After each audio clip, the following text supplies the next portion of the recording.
자, 이 시간 함께 보실 말씀은 본문이 두 군데인데요. 우선 야고보서 1장 22절부터 25절입니다.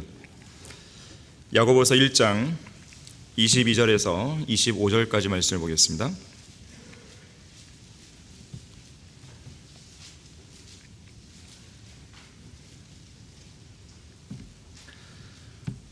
그러나 너희는 말씀을 행하는 자가 되고 단순히 듣기만 하는 자가 되어 자기 자신을 속이지 말라.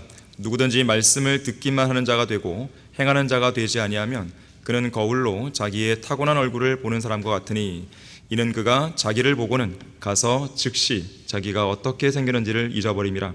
그러나 자유의 온전한 법을 주시하고 그 안에 계속 머물러 있는 자는 듣고 잊어버리는 자가 아니라 오히려 실행하는 자니 이 사람은 그의 행실로 복을 받으리라.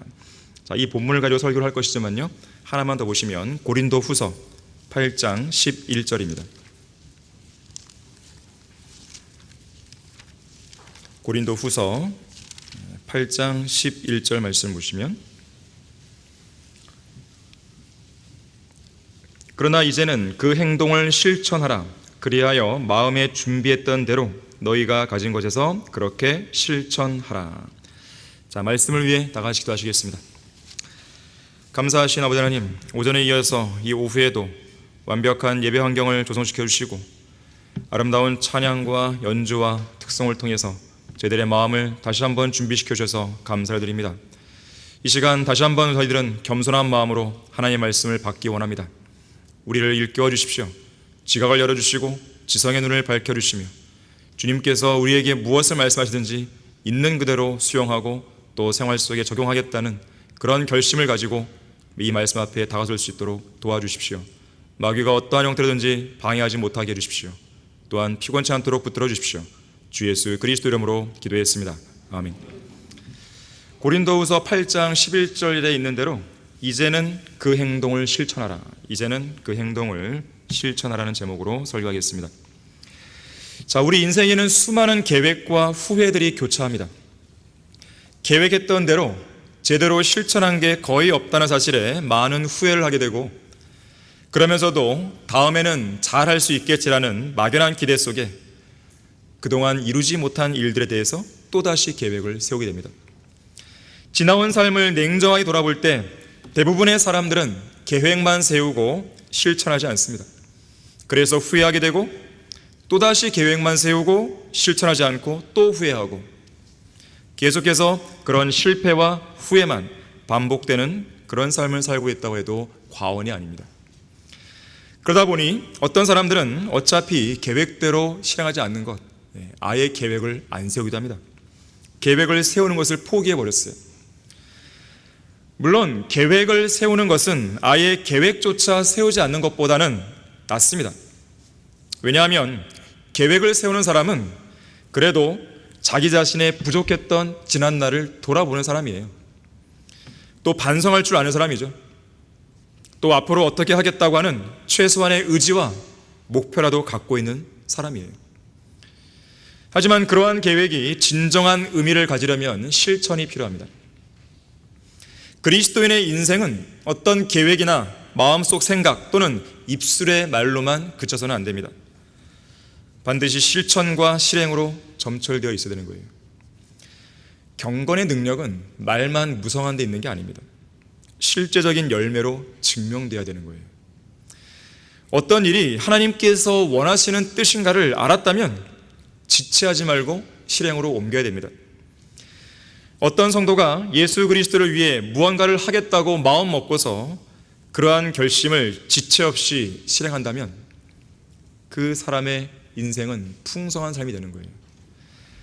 그리스도인은 하나님의 말씀을 전하기만 해서는 안 되고 어떤 상황에서도 어떤 악조건 속에서도 그 말씀을 결단하여 실행할 수 있는 그 믿음을 내보일 수 있어야 됩니다.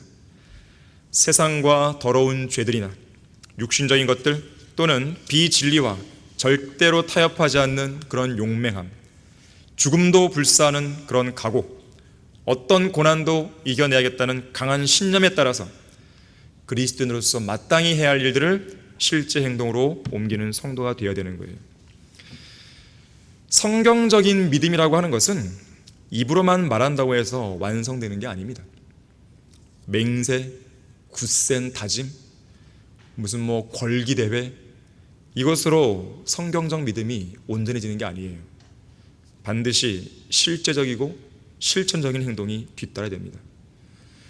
요란하게 말만 하는 것보다는요, 묵묵하게 실제로 어떤 일을 하는 것이 더 아름다운 것이에요. 더 힘이 있고요. 지난날 믿음의 용사였던 벤스 헤이브너 형제는 이렇게 말했어요. 이 시대는 선지자들의 시대가 아니라 외교관들의 시대고 마틴 루터의 시대가 아니라 에라스무스의 시대다 그랬어요. 무슨 말일까요? 마틴 루터의 시대가 아니라 에라스무스의 시대다. 우리는 종교개혁 시대에 마틴 루터와 에라스무스가 어떻게 개혁을 했는지를 비교해 볼 수 있어야 됩니다. 에라스무스도 훌륭한 사람입니다. 성경 보존에 있어서 아주 중요한 업적을 남겼어요. 에라스무스는. 특히 루터가 독일어로 번역한 루터 성경은 에라스무스가 편수한 올바른 헬라어 원문에서 나왔습니다. 루터 성경이 나온 데 있어서 아주 큰 기여를 한 거죠. 자, 이렇듯 두 사람 모두 성경에 있어서는 동일한 입장을 취했어요. 어떤 게 바른 성경인지 알았다는 거죠. 하지만 둘 사이에 극명한 차이 하나가 있었어요. 성경적 성별에 대한 믿음과 실행에 있어서 큰 차이가 있었습니다. 에라스무스는 개혁을 하되 로마 가톨릭을 떠나지 않고 개혁을 했어요. 그 내부에서 개혁을 추구했던 사람입니다. 교황을 위시해서 로마 가톨릭의 문제가 심각하다는 걸 알고 있었어요. 인정했어요. 하지만 그렇다고 해서 로마 가톨릭 교회를 분열시키거나 찢으면 안 된다는 거죠. 찢으면서까지 개혁을 추진하면 안 된다고 에라스무스는 생각했던 거예요. 그래서 전에는 절친한 친구 관계였던 마틴 루터가 종교개혁을 일으키고 로마 가톨릭에서 뛰쳐나가자 루터를 반대하고 나섰습니다. 한 번은 루터가 자신을 공개적으로 지지해달라고 부탁하면서 에라스무스에게 편지를 보냈습니다. 그때 에라스무스는 루터에게 이렇게 답장했어요. 이복의 루터, 그대의 책들이 이곳에서 얼마나 큰 소동과 소란을 일으키고 있는지 이루 말할 수 없네. 그대의 마음은 충분히 이해가 가네만 나는 중립을 지킬 것이며 또 그렇게 함으로 내가 할 수 있는 한 학문의 부흥에 기여할 생각이네.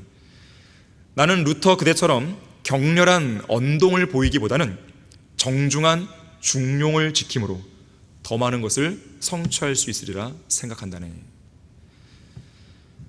이런 우유부단한 에라스무스와 다르게 루터는 성경적으로 잘못된 것은 바로 잡아야 한다고 생각했어요.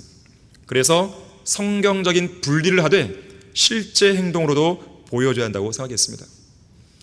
한마디로 말하면 루터는 행동하는 양심이었고 에라스무스는 생각하는, 머릿속으로만 머물러 있는 양심이었던 거예요. 에라스무스는 성경적 성별에 있어서 그저 생각으로만 그쳤을 뿐 실제 행동으로는 옮기지 못했습니다. 우리 교회에 대해서 관심이 있는 사람들 가운데는 외부에 있는 사람들도 있습니다. 그런 사람들도 진리가 무엇인지 발견했어요. 바른 성경이 무엇이고 바른 교회가 무엇인지 발견했어요. 그리고 자기가 현재 속해 있는 교회가 얼마나 틀린지도 알게 됐어요. 근데 문제는 안 나온다는 거죠. 주님께서는 빠져나오라, 분리해라, 떠나라 이런 명령을 주시는데 그들은 계속해서 남고 있는 거죠. 그들은 머리로만 지금 성별한 거예요. 실제 몸으로는 성별이 이루어지지 않았습니다. 그것은 성경적 성별이 아닙니다. 이 땅에는 킹제임스 성경을 운운하는 사람들이 있습니다. 하지만 그들은 여전히 배교한 제도권 교회와 함께하고 있어요. 정동수 목사 같은 경우는요, 절대로 개신교회를 비평 안 합니다. 개혁 성경을 비평 안 합니다. NIV는 비평합니다. 희한하죠. NIV는 비평해요. 그런데 개혁 성경은 절대로 비평 안 해요. 싫은 소리 안 하는 거예요. 왜 그럴까요? 성경을 팔아먹어야 되니까요. 항상 이해가 안 되는 부분에는요, 항상 이권이 개입되어 있어요. 그걸 아셔야 돼요. 왜 저 사람은 이상한 행동을 할까? 그리스도인인데 바른 성경을 운운하는데 왜 저러고 있을까? 반드시 돈이 결부되어 있는 거예요. 그것은 성별이 아니에요. 아예 바른 성경을 번역했다고 말도 하지 말아야 돼요. 성경대로 믿는 사람들 가운데서는, 바르게 보존된 성경을 썼던 사람들 가운데는 정동수 같은 사람은 없습니다. 속으면 안 되는 거예요. 자, 지식도 중요하지만 아는 만큼 얼마나 행동으로 옮기는지가 더 중요합니다. 많이 알면서 행하지 않는 것보다 조금 알더라도 실천에 옮기는 편이 훨씬 나아요. 우리가 킹제임스 신학교에서 가르치는 것도 마찬가지예요. 하나를 알더라도 정확하게 알라는 거예요. 어설프게 알지 마세요. 꼭 어설프게 아는 사람들이 항상 교만합니다.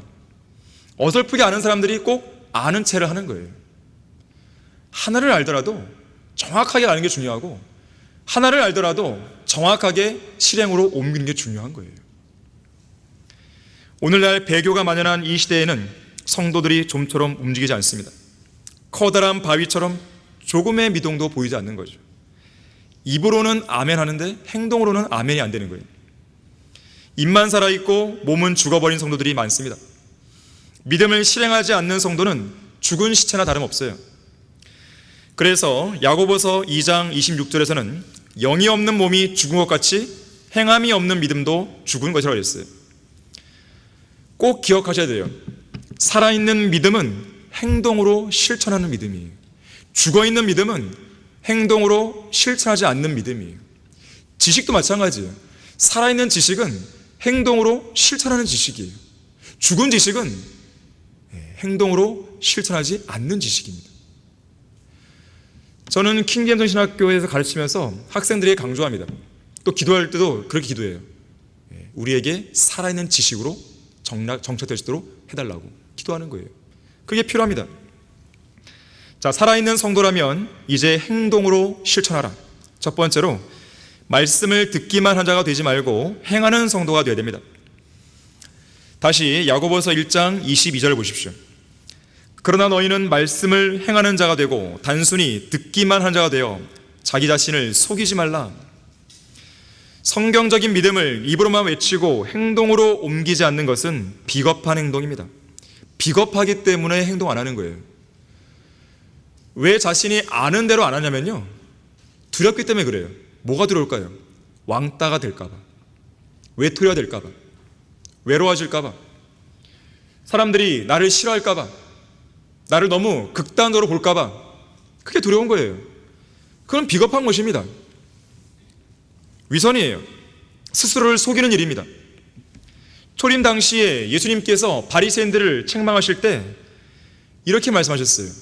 그들이 지키라고 말한 모든 것을 지켜라. 하지만 그들의 행위는 본받지 말라고 그랬어요. 그들은 말만 하는 사람들이죠.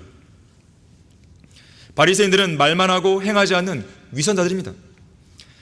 야고보서 2장 20절에서는 그렇게 행하지 않는 믿음을 가리켜서 위선적인 믿음일 뿐만 아니라 죽은 믿음이라고 그랬어요. 죽은 믿음. 물론 우리의 구원은 오직 믿음으로만 완성되죠. 구원을 위해서 행위가 있어야 한다고 가르치는 사람들은 지옥행 열차를 타고 있는 지옥행 대기자들이에요. 로마 가톨릭, 그리스도의 교회, 안식교, 여호와의 증인들, 몰몬교, 은사주야들, 장로교, 감리교, 성결교 등등, 이들 대부분은 구원받지 않은 교인들로 가득 차 있습니다. 종교적인 행위를 믿음인 것처럼 이들은 가정하고 있는 거예요. 그런 자들의 믿음은 죽은 믿음입니다. 구원과 영원한 생명을 줄 수 없는 죽은 믿음인 것이에요.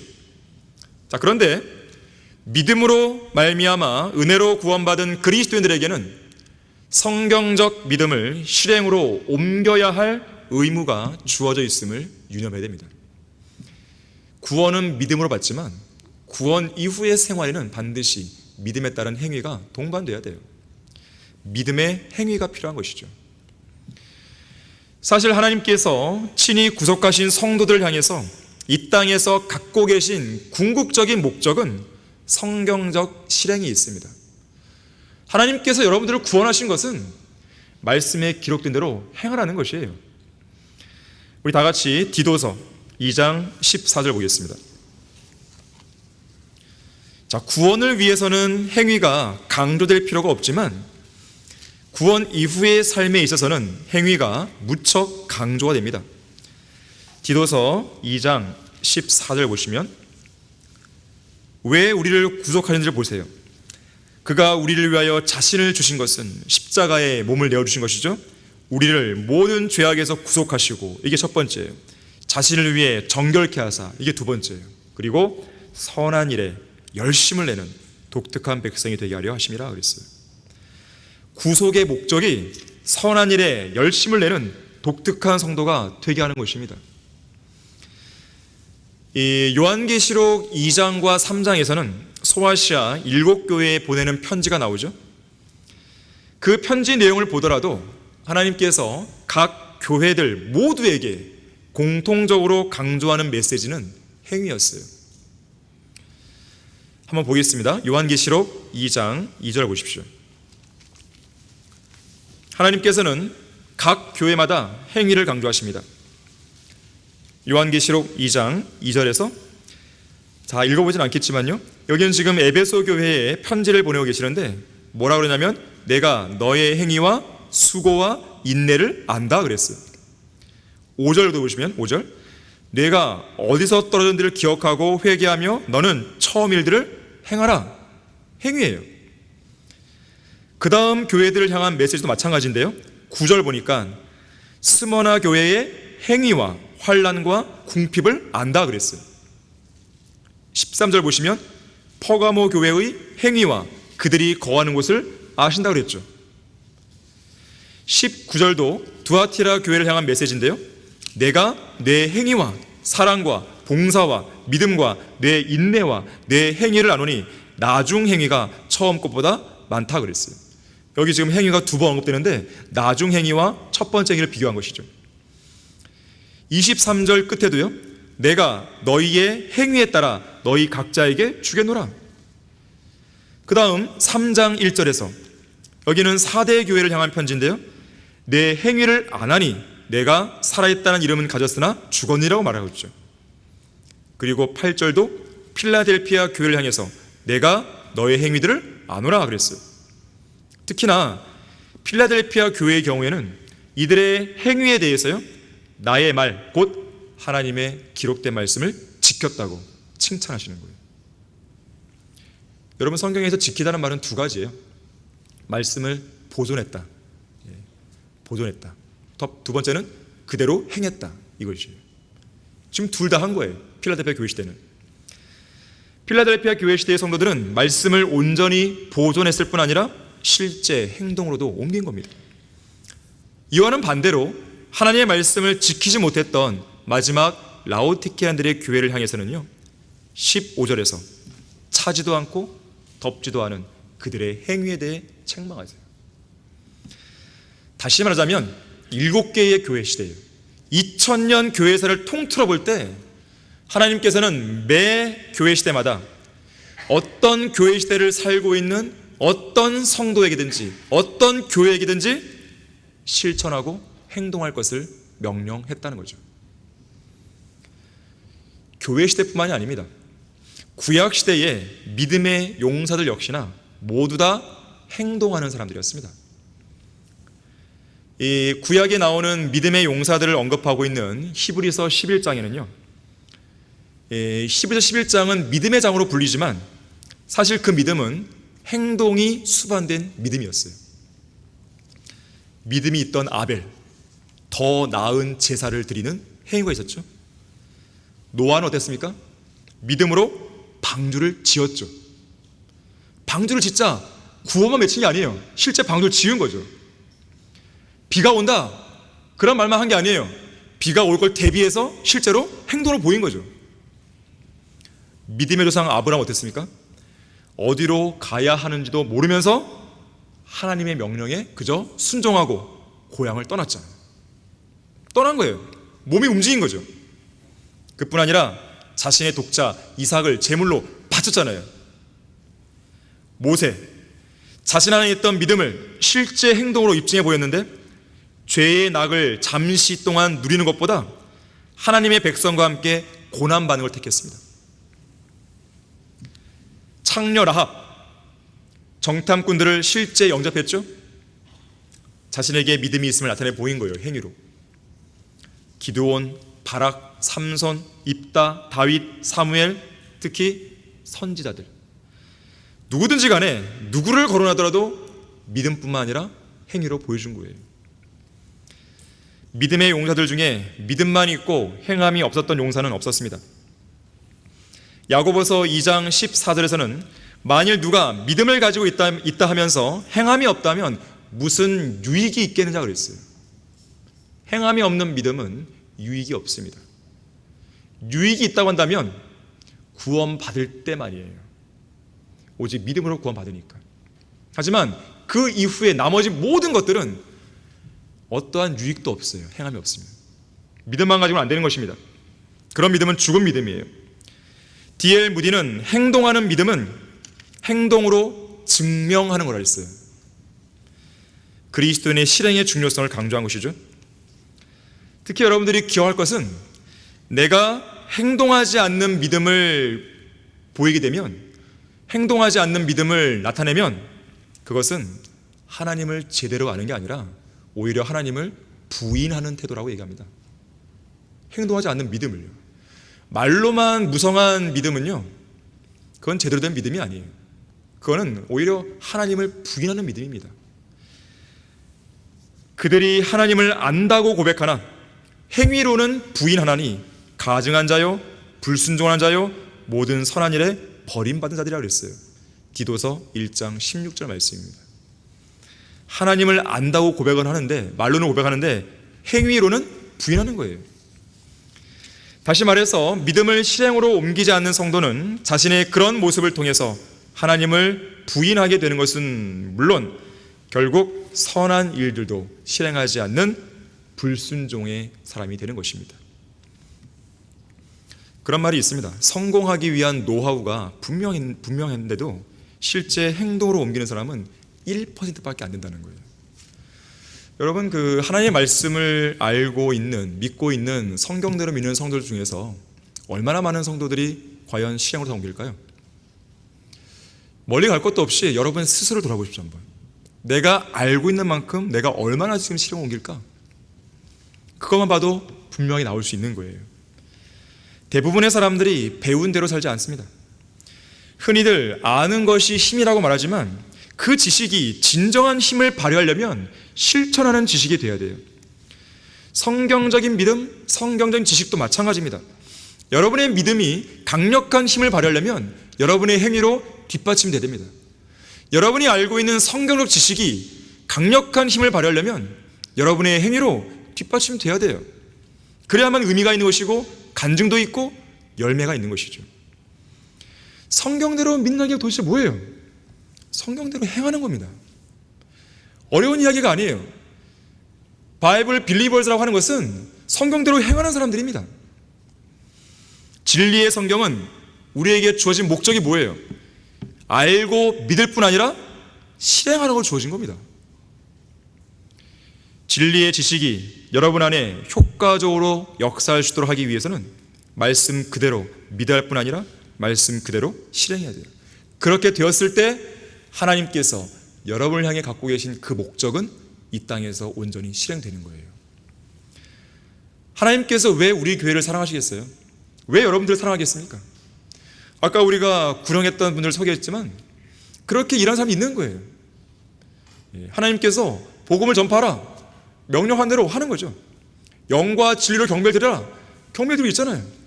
성경을 공부하라, 공부하잖아요. 성경대로 성별하라, 성별했잖아요. 물론 우리도 부족한 게 있죠. 왜 없겠습니까? 연약한 몸을 입고 있는데 실수도 있죠. 왜 없겠어요? 그러나 그런 상황에서도 제가 주님께 잘못했습니다, 자백하잖아요. 또 돌아서려고 하잖아요. 하나님께서 어떤 성도를 사랑하시겠습니까? 어떤 교회를 사랑하시겠어요? 어떤 성도를 들어쓰시고 어떤 교회를 들어쓰겠습니까? 살아있는 성도라면 이제 행동으로 실천하라. 두 번째로, 자신이 들은 말씀들을 잊어버리지 않는 성도가 되어야 됩니다. 절대로 잊어버리지 마세요. 절대로 잊어버리지 마세요. 내가 기억력이 안 좋으면 뭐라도 써야 되는 것이죠. 우리가 왜 메모를 합니까? 잊어버리지 않기 위해서예요. 우리 가운데 대단한 기억력을 가진 사람은 단 한 명도 없어요. 없어요. 다 우리는 기억력의 한계를 갖고 있는 사람들입니다. 오늘 본문 23절, 24절이죠. 누구든지 말씀을 듣기만 하는 자가 되고 행하는 자가 되지 아니하면 그는 거울로 자기의 타고난 얼굴을 보는 사람과 같으니 이는 그가 자기를 보고는 가서 즉시 자기가 어떻게 생긴지를 잊어버리는 거예요. 이 사람의 문제는 첫 번째로 가버린 거예요. 말씀을 떠나버린 거예요. 말씀과 함께 있어야 되는데 떠나버린 거예요. 떠나버렸더니 즉시로 잊어버린 거예요.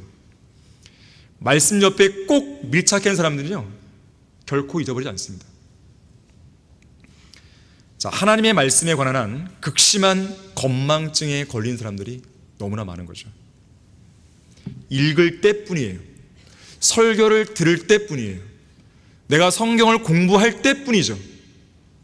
조금만 시간이 지나버리면 언제 내가 말씀을 읽고 듣고 공부하면서 깨달았냐는 듯이 그냥 까마득히 잊어버립니다. 호머 돈컨이라는 사람이요, 컴퓨터, 슈퍼컴퓨터 얘기를 하면서요, 이 컴퓨터는 1초에 500만 단어를 연상할 수 있는 컴퓨터예요. 이 컴퓨터 이야기를 하면서 이런 말 합니다. 성경에 나오는 단어는 대략 85만 개거든요. 그래서 이 좋은 이 효과적인 용량을 가진 이 컴퓨터라면 1초에 성경의 6배를 소화할 수 있고 언제든지 필요한 단어나 어휘를 뽑아낼 수 있다고 이 사람이 자랑했어요. 하지만 아무리 정보 처리 능력이 뛰어난 컴퓨터라 할지라도 그것을 사용하는 인간이 구체적인 명령을 컴퓨터에 내려주지 않으면 아무 소용이 없는 것이죠. 사실 인간이 타락하지 않았다면, 또한 타락했다 하더라도 기억하는 능력을 계속해서 훈련하기만 했다면 인간은 컴퓨터보다 더 빨리 성경 구절을 기억해낼 수 있을 것이에요. 최초의 인류인 아담이 타락하기 전에 모든 동물들의 이름을 지었다는 걸 기억해 보세요.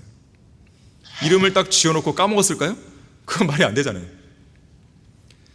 그런가 하면요, 러크만 목사님은 성경에 대한 어떤 질문에 대해서도 그 질문에 부합하는 성경 구절을 처음 제시할 때 5초 안에 펴 보여주셨어요. 러크만 목사님은 신약 성경을 다 외웠다고 그래요. 또 구약의 많은 구절들을 암기했다고 합니다. 간혹 성경 전체를 다 암송하는 사람들도 교회사에서는 발견됩니다. 로버트슨이라는 사람은요, 매일 아침 면도하는 시간마다 성경 구절을 몇 개씩 암송하려고 애썼다고 그래요. 그래서 신약 성경 전부를 영어뿐만 아니라 헬라어로도 암송을 했다고 합니다. 생후 18개월 때부터 시력 장애가 있었던 조지 메서스 목사는요, 시력 장애가 있다 보니까 자기가 직접 타이핑을 못 칩니다. 그래서 주일 저녁 설교가 끝나면 다음 주에 할 설교 본문을 미리 골라서 주중에 계속 묵상해요. 그리고 주일 전날 토요일 아침에 자기 비서에게 그대로 불러줘요. 그리고 받아쓰기 합니다. 그런데 고쳐 쓴 데가 하나도 없을 만큼 한 번에 끝나는 거예요. 암기력이 대단한 것이죠. 그는 나중에요, 설교 요지만 메모해서 설교할 때까지는 설교 전문과 성경을 모두 외워서 전달했다고 그래요. 성경은 우리에게 이렇게 말씀합니다. 내 아들아, 나의 법을 잊지 말고 나의 계명들을 내 마음에 간직하라. 자비와 진리가 너에게서 떠나지 않도록 그것들을 내 목에 걸며 내 마음판에 새기라. 그리하면 내가 하나님과 사람의 목전에서 은총과 인정을 받으리라. 잠언 3장 1절, 3절, 4절입니다. 내 아들아, 내 말을 지키고 내 계명들을 간직하라. 내 계명들을 지키라. 그리하면 살리라. 내 법을 내 눈동자처럼 지키라. 그것들을 내 손가락에 묶으며 내 마음판에 새기라. 잠언 7장 1절에서 3절입니다. 이 하나님의 말씀은 거울과도 같죠. 오늘 본문에 따르면. 그래서 우리는 말씀의 거울을 통해서 자신의 모습을 정확하게 직시할 필요가 있습니다. 자신의 영적 상태를 정확하게 판단해야 돼요. 정확하게 평가해야 되는 것이죠. 말씀의 거울 앞에서 정직해야 돼요. 말씀의 거울 앞에서 자신의 얼굴을 대충대충 보거나 띄엄띄엄 보거나 경거망동하지 말아야 됩니다. 가만히 서서 그 말씀의 거울에 비친 자신의 참 모습을 진지하게 제대로 볼 수 있어야 돼요. 그리고 바로잡고 고쳐야 할 부분이 있으면 바로 잡아야 되는 것이죠. 떼어버릴 게 있으면 떼어버려야 되죠. 우리가 성경을 읽는데 시간을 더 많이 투자하면 투자할수록 자신의 참모습을 더 정확하게 볼 수 있게 됩니다. 그렇게 되면 자신에 대한 그릇된 환상을 버릴 수 있는 거예요. 이 착각 속에 살아가는 그리스도인들이 좀 많습니다. 이 시대에는 자기가 잘 믿는다고 생각하는 거예요. 제도권 교회는 너무 수두룩하죠. 변개된 성경을 가지고 일종의 깨진 거울을 가지고 잘 믿고 있다고 말하는 거예요. 거울이 깨져 있으니, 말씀이 변개되어 있으니 거기에 비춰진 자신의 모습은 깨져 있겠죠. 제대로 된 모습이 아니죠. 그래서 그들은 그들의 무직 가운데서 그러고 사는 것이에요. 우리가 볼 때는 그런 교회는 교회가 아닌데요. 우리가 볼 때는 그들이 하는 사역은 사역이 아닌데요. 성경 어떤 걸 보더라도 그들의 사역은 뒷받침이 안 되는데요. 그들은 왜 모를까요? 거울이 깨져 있기 때문에 그런 거예요. 그릇된 환상을 못 버립니다. 특히나 거울을 들여다보는 목적이 뭐예요? 나 잘생겼구나. 그것이 아니잖아요. 아름다움을 감상하는 데 있는 게 아니라 잘못된 모습을 바로잡기 위한 곳에 있는 것이죠. 따라서 거울로 비유되는 성경을 읽고도 말씀을 금방 망각해버리거나 무시해버리거나 자신의 삶에 반영시키지 않는 사람은 예수 그리스도를 닮아갈 수 없게 됩니다. 자, 그러다 보니 매주 강단에서 선포되는 설교를 들으면서 많은 것들을 깨우쳐요. 또한 말씀에 반응하여 강단 앞으로 나와 죄를 자백하고 참신한 마음으로 주님 앞에 새로이 결단하면서도, 특히 그것을 매주 반복하면서도 실제 생활에는 아무런 변화가 나타나지 않는 것이죠. 참으로 이상한 일이 벌어지고 있는 것입니다. 여러분도 한번 돌아보십시오. 여러분들이 매 주일마다 여러분들이 결심하고 헌신했던 것도 있을 거예요. 과연 그러한 것들이 여러분의 한 주의 삶에서 얼마나 많은 부분 실행으로 옮기고 있습니까? 왜 이런 모습이 나타날까요? 오늘날의 문제는 지식이 부족하다거나 지식을 얻기가 어렵다는 것에 있지 않습니다. 오히려 지식은 넘쳐나고 쉽게 얻을 수 있어요. 지식을 너무나 쉽게 얻다 보니 상대적으로 그 지식의 가치나 소중함을, 또한 왜 그것을 실행으로 옮겨야 하는지 그 당위성과 중요성을 가볍게 여기는 거예요. 만일 우리가 로마 제국시대나 중세 암흑시대처럼 박해를 받는 그런 시대에 살고 있었다면 우리는 바른 성경을 구하고 성경적 지식을 얻기 위해서 목숨을 걸어야 했을 것입니다. 목숨을 대가로 얻은 성경이고 목숨을 대가로 얻은 지식이라면 그러한 성경과 지식을 소홀히 여길 수 있겠습니까? 우리는 너무나 안일하고 너무나 평안한 가운데서 믿음을 지키고 있는 것이죠. 너무나 평안한 가운데서 성경을 읽고 있고, 너무나 평안한 가운데서 성경을 공부하고 있고, 너무나 평안한 가운데서 우리는 예배를 드리고 있는 것이죠. 물론 그것 자체가 나쁘다는 말은 아니에요. 하지만 오히려 그것이 여러분들로 하여금 실천적인 지시로 나아가는 걸림돌이 될 수 있다는 거예요. 그걸 주의하라는 것입니다. 어떤 성도는 그 지식을 너무나 쉽게 얻으니까 실행해도 그만, 안 해도 그만, 이렇게 생각하는 사람들이 있는 것이죠. 말씀을 쉽게 잊어버리는 이 건망증을 치료하는 가장 좋은 방법은 반복이에요. 아침마다 거울을 반복해서 계속해서 보듯이 지속적으로 틈이 나는 대로 하나님의 말씀에 여러분의 모습을 반복해서 투영하고 노출시켜야 됩니다. 반복적인 경건의 훈련이 필요합니다. 그래서 반복은 무언가를 배우는 데 있어서 아주 소중한 도구예요. 선지자 이사야도 명령을 명령 위에 반복하라고 이사야 28장 10절에서 말씀하죠.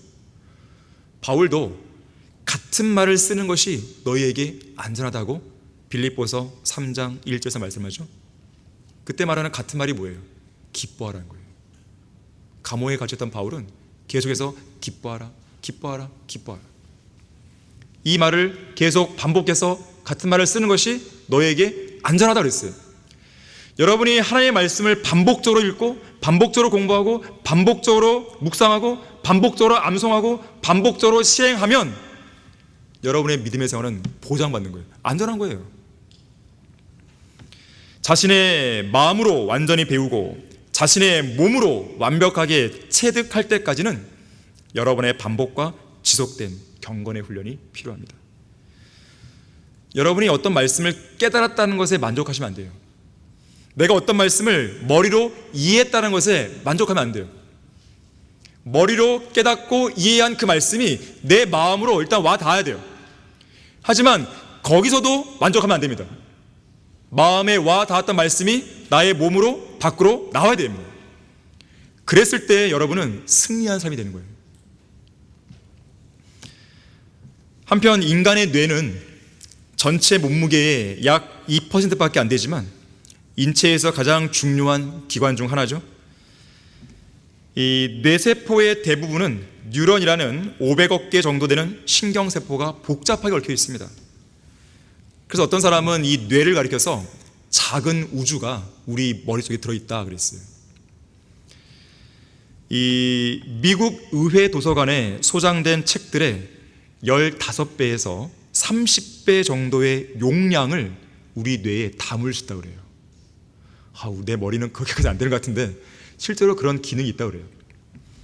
그래서 인간의 뇌를 잘 활용하는 게 중요한데 어떤 사람은요, 인간의 뇌를 활용하는 방법 중에 하나로 여러분의 몸을 자주 움직여라 이런 말을 하게 됩니다. 뇌와 몸을 연결시키는 거예요. 뇌와 몸이 하나라는 거예요. 뇌는 몸을 움직일 때 더 활성화된다는 연구 결과가 있습니다.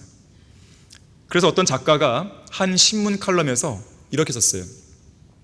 몸을 움직여야 뇌가 활성화되는데 이것은 건강과 젊음을 유지하는 비결이기도 하다.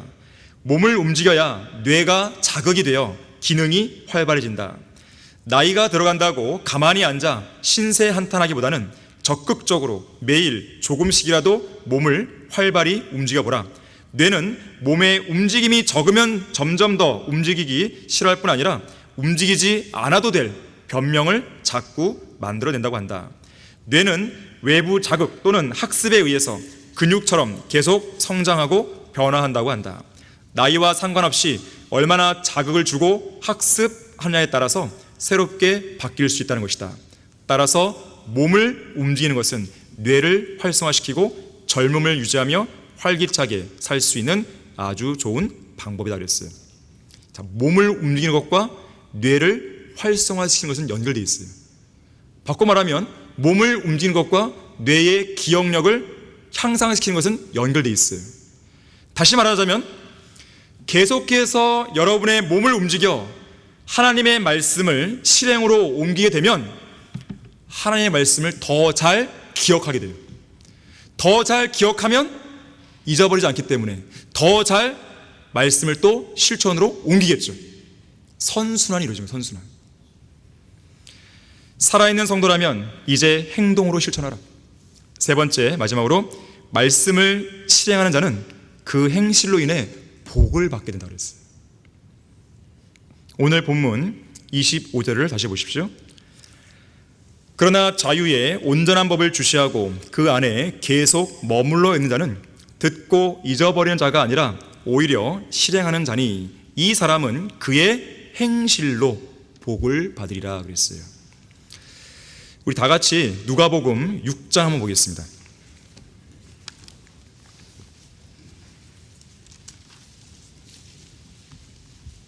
자, 누가복음 6장 46절을 보십시오.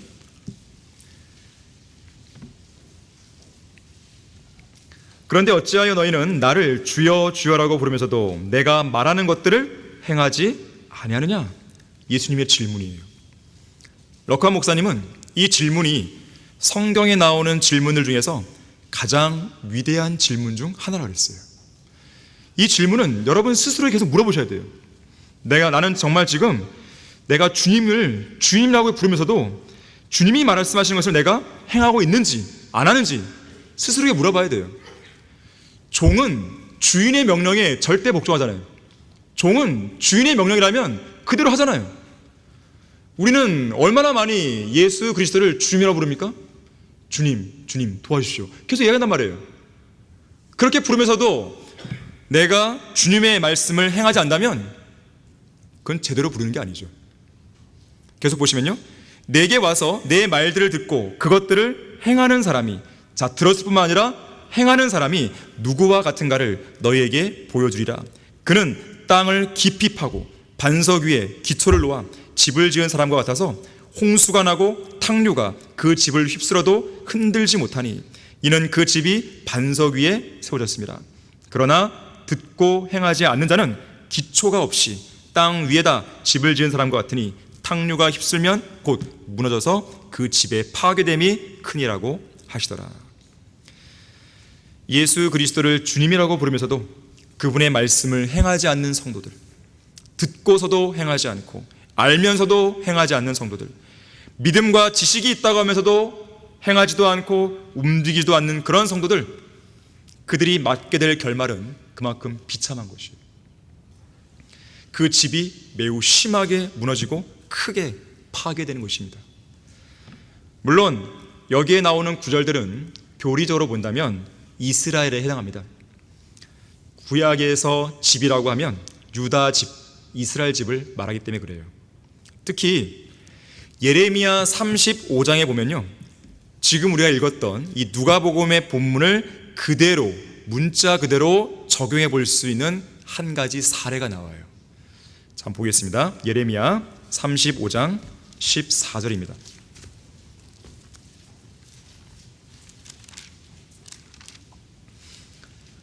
예레미야 35장 14절을 보시면 레캅의 아들이 나오는데요. 자, 레캅의 아들 요나답이 그의 아들들에게 포도주를 마시지 말라고 명령한 그 말은, 잘 보십시오, 실행되었나니 오늘까지 그들은 그들 조상의 명령에 복종하여 전혀 마시지 아니하였느니라. 자, 레캅의 아들들은 잘한 거죠. 그런데 보세요, 그럼에도 내가 너희는 누구냐면 유대인들입니다. 유다 백성들이죠. 말하고자 일찍 일어나 말하였으나 너희는 내게 경청하지 아니하이도다. 자, 그러니까 하나님의 음성에 경청하지 않은 남왕국 유다의 백성들이 다른 신들을 쫓아가고 우상 숭배하고 또 배교해서 완전히 쇠락해갈 그 무렵에 이 남왕국 유다의 백성들과는 대조적으로 영원히 포도주를 마시지 말라는 이 조상의 명령을 온전히 실행으로 옮겼던 레캅인들이 있었던 것이에요. 하나님께서는 조상의 명령에 실천적인 행동으로 복종한 레캅인들을 본으로 내세우면서 유다의 거민들은 말해도 듣지 않고 불러도 대답하지 않는다고 책망하신 거예요. 결국 이 두 부류가 맞이하는 결말은 어떨까요? 우선 조상의 명령대로 실행으로 옮긴 레캅인들은 19절에 보니까 하나님 앞에 설 사람이 영원히 한 사람도 부족하지 않다는 복된 약속을 받게 됩니다. 다시 말하자면 누가복음의 관점으로 본다면 그들의 집은 홍수가 나고 탕류가 휩쓸어도 흔들리지 않았다는 거예요. 반면에 유다 민족에게는 하나님의 명령을 실행하지 않은 그 대가로 17절에 나오듯이 재앙이 임합니다. 느부갓네살에 의해 완전히 파괴가 되는 거예요. 누가복음의 관점으로 본다면 그 집의 파괴됨이 극심한 것입니다. 당시에 유다 집의 파괴됨이 얼마나 극심했는지 여러분이 알고 싶다면 예레미야 애가를 읽으면 돼요. 더 나아가서는 지난 1900년 동안 이스라엘의 역사를 들여다보면 그런 사실을 확인할 수 있습니다.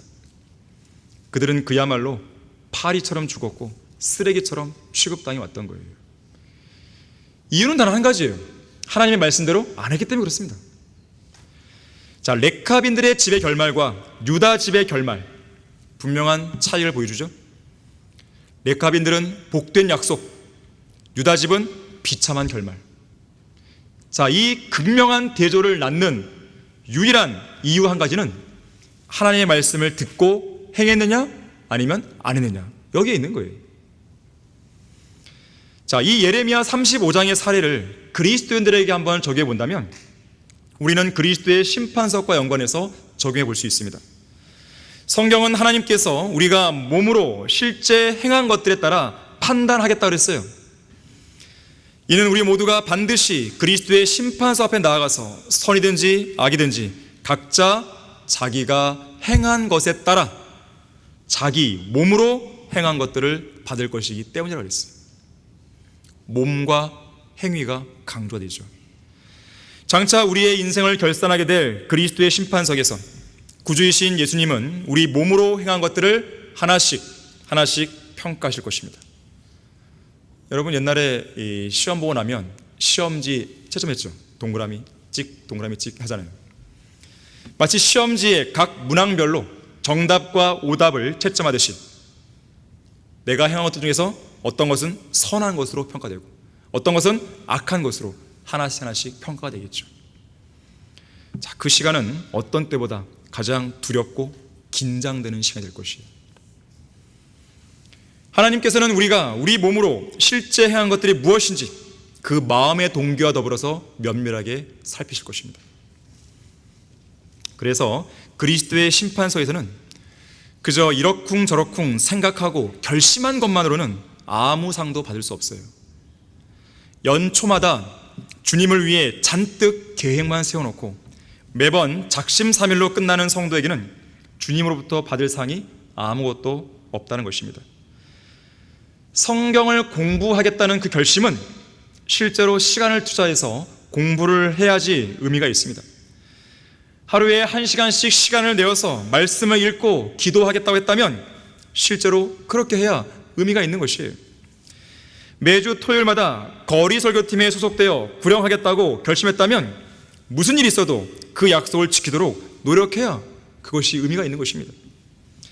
세상으로부터 성별하고 더러운 죄들과 나쁜 습관들을 버리겠다고 결심했다면 실제로 그러한 죄들이 하나님의 능력으로 여러분의 발 아래 굴복되는 것을 볼 때에서야 비로소 의미를 가질 수 있는 거예요.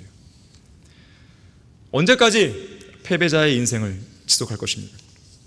어제도 실패하고 오늘도 실패하고 내일도 실패하고 작년에도 실패하고 올해도 실패하고 내년에도 실패하고, 자, 언제까지 그러한 패배의식에 절어 살겠냐 이거죠. 거듭난 성도는 영원한 생명을 받은 하나님의 자녀답게 주님의 명령을 실행으로 옮김으로써 실제적인 열매를 맺는 승리의 기쁨을 누려야 됩니다. 실제 몸으로 행하면서 승리한 간증과 열매들이 있어야 되는 거예요. 뭐라도 좀 할 말이 있어야 되는 것이죠. 제가 주님을 위해서 이렇게 섬겼더니 주님께서 이렇게 복을 주셨습니다. 여러분의 인생은 하나의 스토리예요. 하나의 간증이 되어야 되는 거죠. 간증. 여러분의 인생 자체가, 여러분의 삶 자체가 하나의 간증이 되어야 돼요. 그런 간증의 연속으로 되어야 되는 것이지 실패, 패배의 연속물이 되어서는 안 되는 것입니다. 요한계시록 22장 12절에서는 보라, 내가 속히 오리니 내가 줄 상이 내게 있어 각 사람에게 그의 행위에 따라 주려 했어요. 행위에 따라. 뭔가 행위가 있어야 받을 게 있겠죠. 그렇지 않겠습니까? 하나님께서는 결코 우리의 행위와 수고를 잊지 않으십니다. 우리가 항상 주의 일을 넘치게 하는 이유가 바로 여기에 있는 거예요. 우리가 주님 안에서 몸으로 행했던 실제적인 수고는 헛되거나 잊혀지지 않습니다. 반드시 하나님의 기억과 하나님의 기록 속에 남아 영원한 상급과 유업으로 이어지는 것이에요. 여러분은 그리스도의 심판석에서 상을 보고 싶습니까? 그렇다면 여러분이 해야 할 일은 딱 한 가지예요.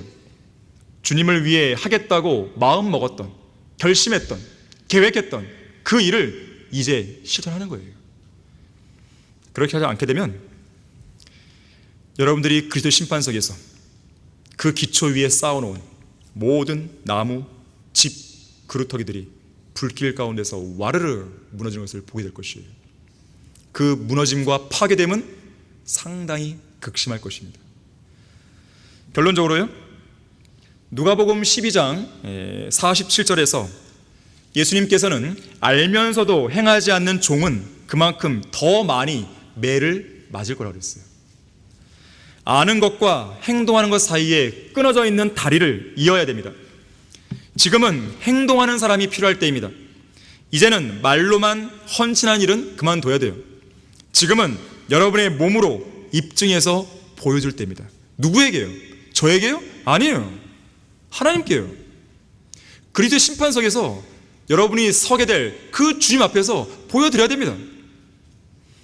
성경대로 믿는 사람이란 자기가 말한 그대로를, 자기가 행한 그대로를 실행하는 사람들입니다. 행동은 말보다 웅변적이라는 말이 있어요. 말보다 행동이 더 강력한 힘이 있는 것입니다. 어떤 목사의 설교가 제 아무리 멋있어도 그의 생활이 엉망이라면 그 음성은 들리지 않는 거예요. 우리의 말보다는 우리의 인격이, 우리의 인격보다는 우리의 행동이 훨씬 더 설득력이 있는 것입니다. 말이 필요가 없는 것이에요.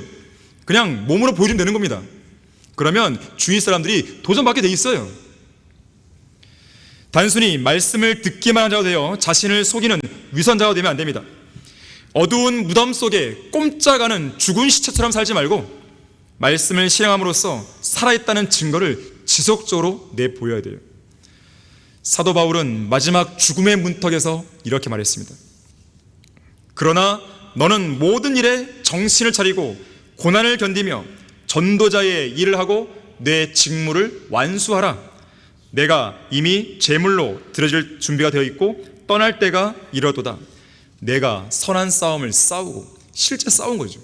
달려갈 길을 마치고 실제 달려간 것이죠. 믿음을 지켰으니 이후로는 나를 위하여 의의 면류관이 마련되어 있어 의로운 재판관인 주께서 그날에 그것을 내게 주실 것이며 또 나뿐만 아니라 그의 나타나심을 사모하는 모든 사람에게도 주실 것이라. 행위가 있는 그러한 믿음만이, 행위가 동반된 재림을 기다리는 소망만이 의의 면류관이 보장되는 것이에요. 행위가 없는 소망은요, 의의 면류관 주어지지 않습니다. 이 세상에서는 해가 바뀌면, 연도가 바뀌면 후회하고 계획할 수 있어요. 하지만 인생의 마지막 문턱에서는요, 후회는 할 수 있을지언정 더 이상 새로운 계획을 할 수가 없어요. 그날이 오기 전에 지금 바로 실행해야 됩니다. 행위로 여러분의 믿음을 입증해 보여주셔야 돼요. 하나님께서 우리에게 성경 말씀을 주신 것은 실행하라고 주신 것이에요. 고린도후서 8장 11절에서 바울은 예수 그리스도의 재림을 목전에 두고 있는 우리를 향해서 이렇게 강력하게 도전하는 거예요. 이제는 그 행동을 실천하라. 그리하여 마음에 준비했던 대로 너희가 가진 것에서 그렇게 실천하라. 물론 이 말씀은 연보와 연관된 말씀이긴 하지만 우리의 믿음의 실행에 있어서 적용할 수 있는 거예요. 여러분의 마음속에 준비했던 대로 내가 주님을 위해서 어떻게 섬기겠다 준비한 것이 있다면 그 준비했던 것대로 하라는 거예요.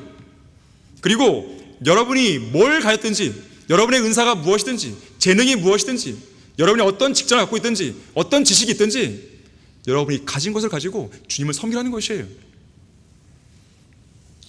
여러분의 실천적인 믿음, 실천적인 지식, 실천적인 모든 삶이 저 하늘 그리스도의 심판석에서 그 진가를 발휘하고 또한 주님으로부터 풍성한 보상을 받을 수 있기를 기도하겠습니다.